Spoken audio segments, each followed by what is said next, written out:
down Okay. Kings Park And around there. welcome to another episode of that 4K podcast. Dan Venturi here with Larry Davis, our good buddy Larry, and more close to two-time Super Bowl champion Landeta. We're here at MetLife Stadium for that 4K conference.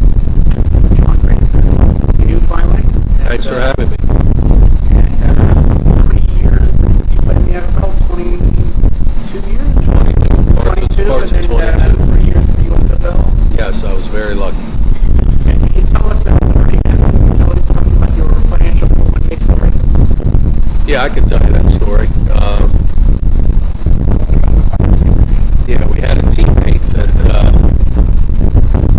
obviously didn't understand what a 401k was. When he wanted to fill out the papers, he said he didn't want to do it. We asked him why. He said, because I'm a receiver. I'm not running 401k. And he really just didn't know what it was. And it was really funny. It was great. It reminds me of the Marvin Barnes, the Spirits of St. Louis. There was a story where Bob Costas was the announcer. I think they were there traveling the time zone or whatever. It was a change from, I think, Tennessee to Ohio or something like that. And the plane was leaving at a certain point, and it was arriving on the time zone 3 minutes earlier. Marvin Barnes I ain't going on no time machine. Reminds me of that.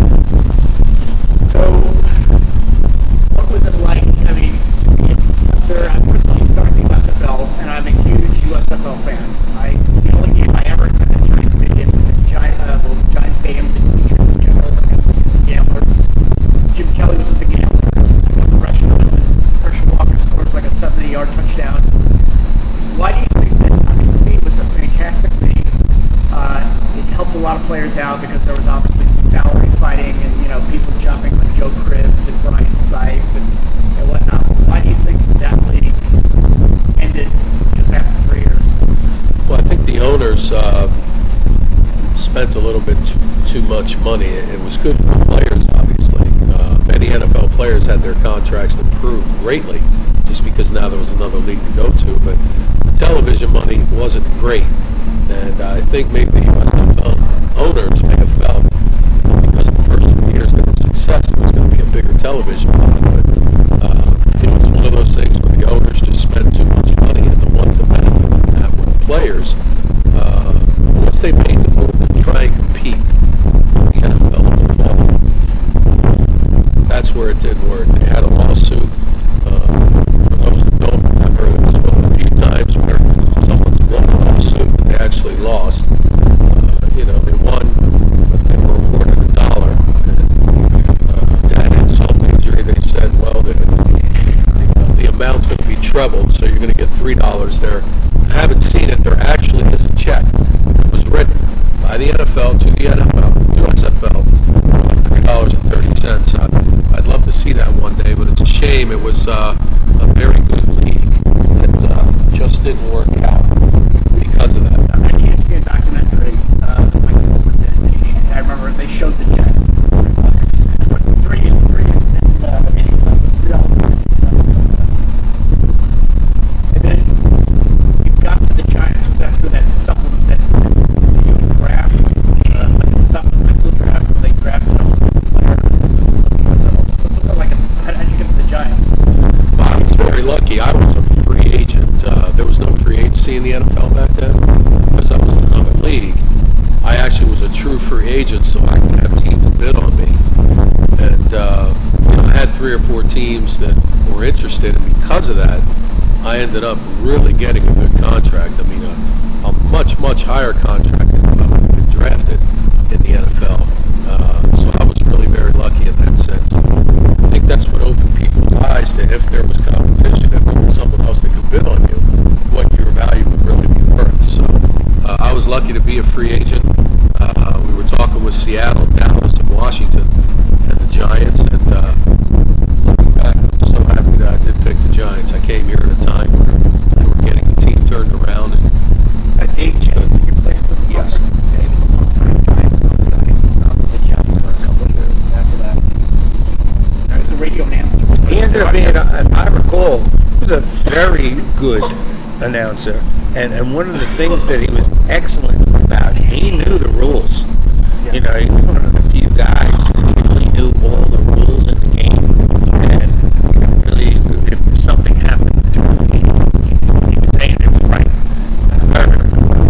And then you think about it, right? So the Giants had Jennings, and they went on to Sean Landeta. You know, punting was a big part of the Giants, and like Sean said earlier, special teams. Bill Parcells, Bill Belichick, very important, and a lot of teams don't think that way. Right, and you know, Sean, when you joined the Giants, it was a team on the rise. So that was Parcells' third season. Yeah, I think it was his third year. 83 was his first season. He went 3-12-1. They wanted to fire him.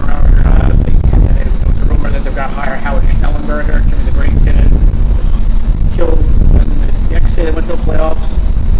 They beat the Braves in the first round, and then they lost to the 49ers. And then he came around. That was the year they lost to the Bears. You know, except for the Dolphins, nobody could really touch the Bears.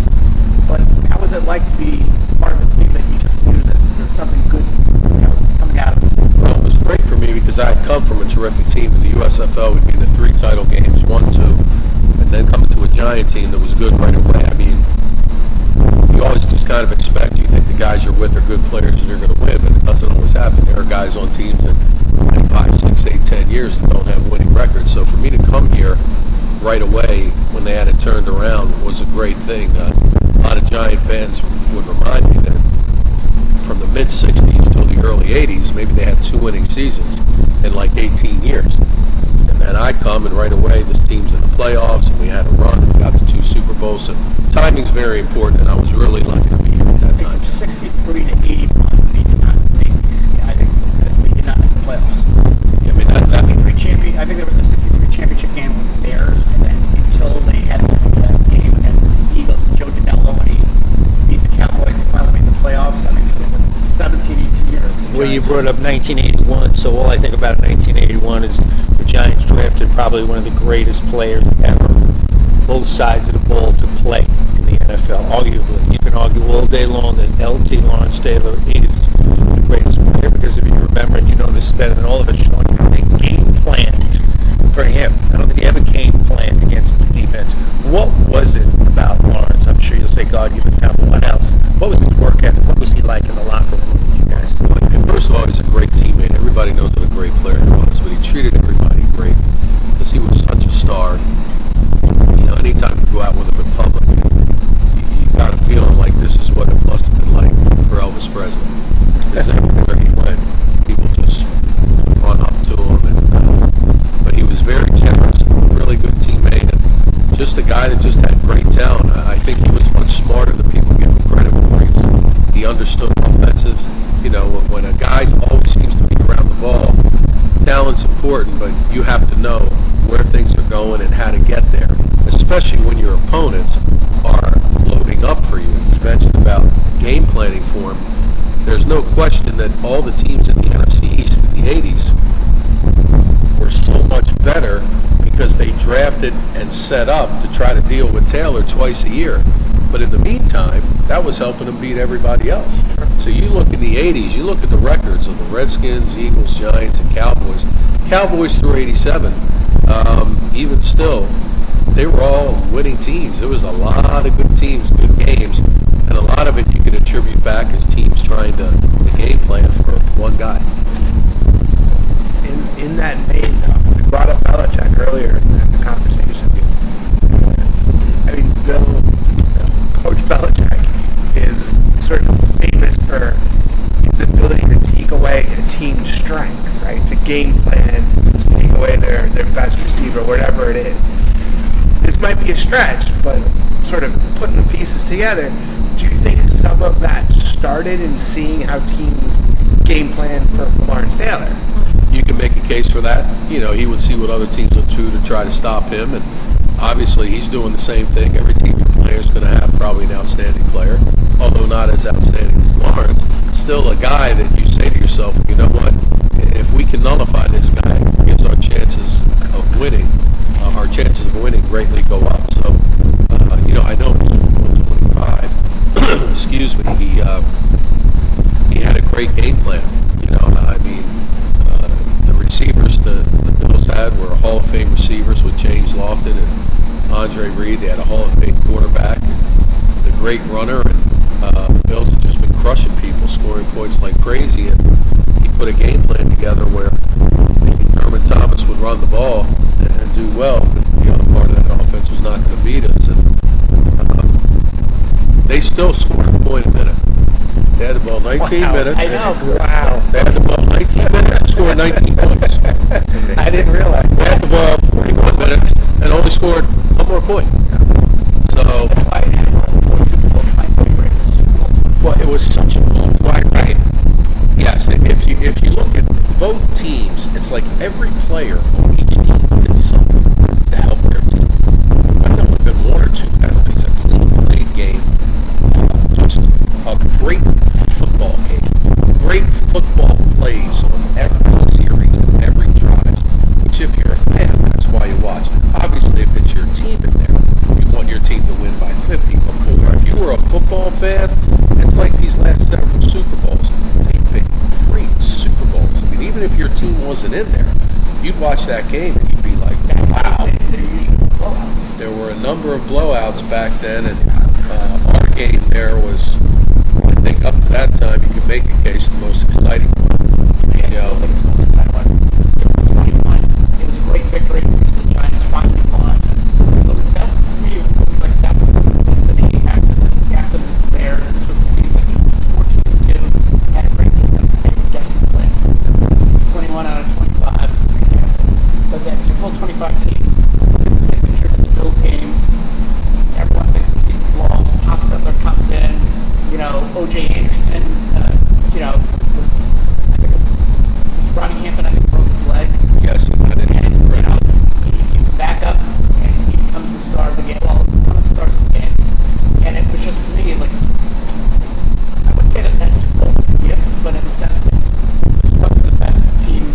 Where was the team? Right, Sean. So when that happens, Sims goes down. I mean, what are you guys thinking in the locker? What does Parcells That was say? like, that was like Yeah. 14, I think. Yeah, Like, well, you know, it was so different back then than today because Jeff had been with us for 7 years, and we watched him every day in practice, and we all thought he could do it. He still had to go and prove he could do it, but I think collectively our thought was, regardless of what he does, even if he plays great, if we don't all play great, we won't win. So we all know the quarterback matters, but everyone else still has to play great. So I think, no one really talked about it. We just continued playing, and it was like, Jeff, just go play quarterback the best you can. And if we all play the best we can, and you're pretty good like we think you are, which he turned out to be, we still got a chance to do this. Because the last 2 games we lost, we won. We literally snatched victory from the jaws of defeat. The NFC title game, I mean, the Niners could have just taken 4 knees there at the end. They're just running the clock out. They run the ball into the line, the ball pops out, we get it. We go kick a field goal and win the game. First before that, Leonard Marshall, and I saw Leonard Marshall in that show in August, just reminding him that hit when he broke Montana's hand. So He broke his back. Broke his back. His back. Yeah. He had 2 or 3 injuries on that play. Right. So Montana's out of the game. They come out and bring that Lance Young gives it to Roger Craig, and I'll never forget the play. I mean, just steals the ball out of his arms. I mean, it was just such an incredible game. I hit another person. To me, yeah, I saw Gary Reasons, and I said to Gary, every time I think of you, I always think of you. And he told me that, if you look at football history, I think in the playoffs he has the largest average rush because he ran once for 30 yards. Yeah, it's funny. That's a good thing to have, right? He won 15-13. Yeah, but you could make a case that the Niners could have and should have won that game, and then the game the next week, 47, 48-yard field goal is not an easy kick, but if he makes that, we very easily could have lost those 2, but we won. That's why you go back and think about what they're saying about special teams. To me, it seems like the teams don't respect like they should the field goal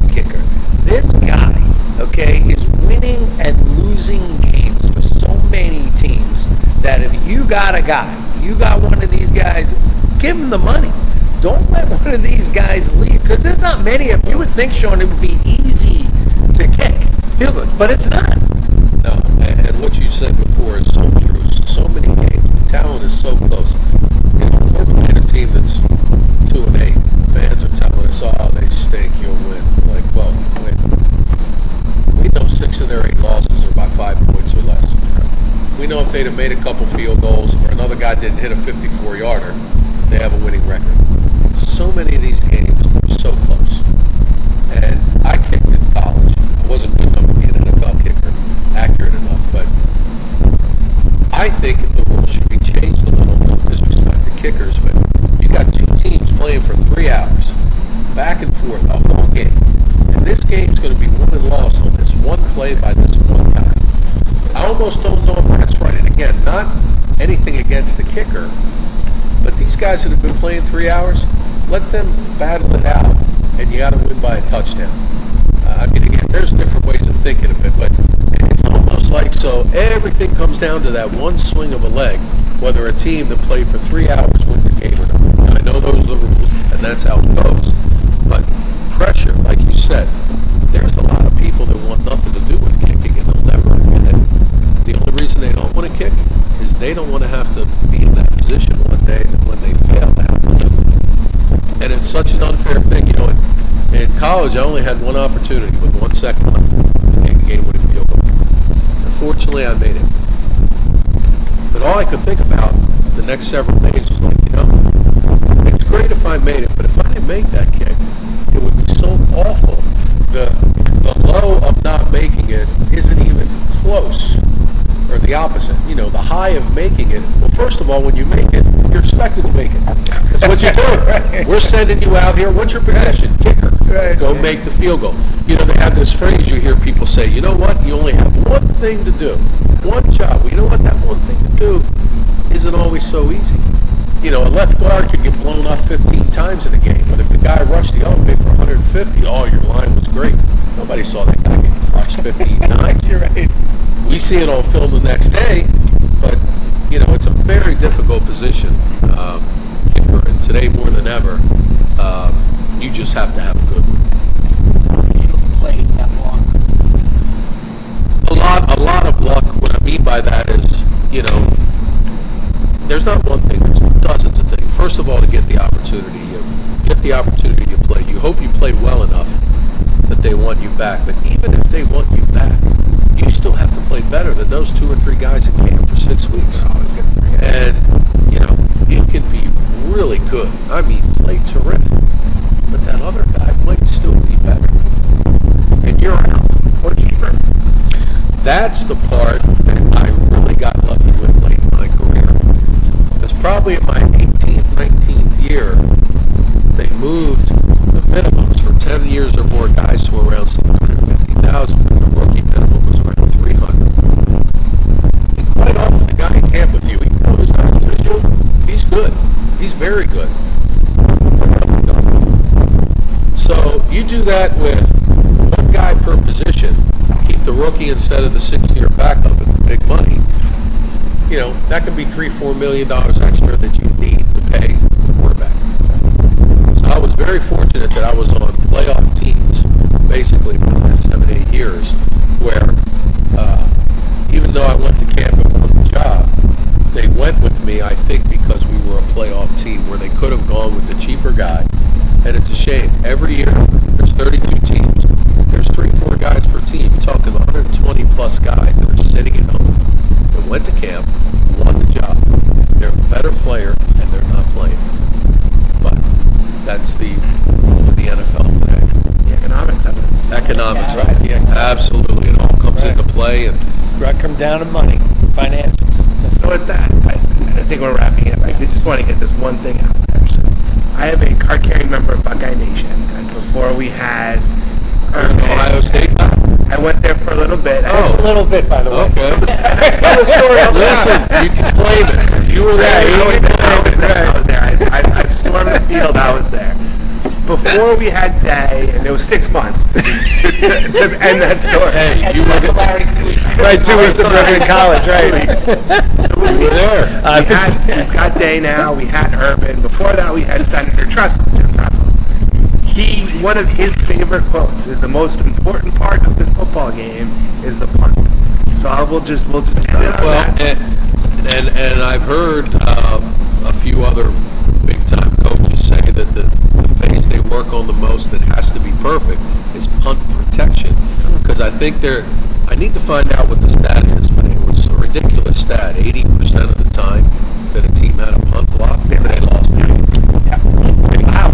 I don't. It's not a Urban Meyer. Never lost the game that he blocked the punt.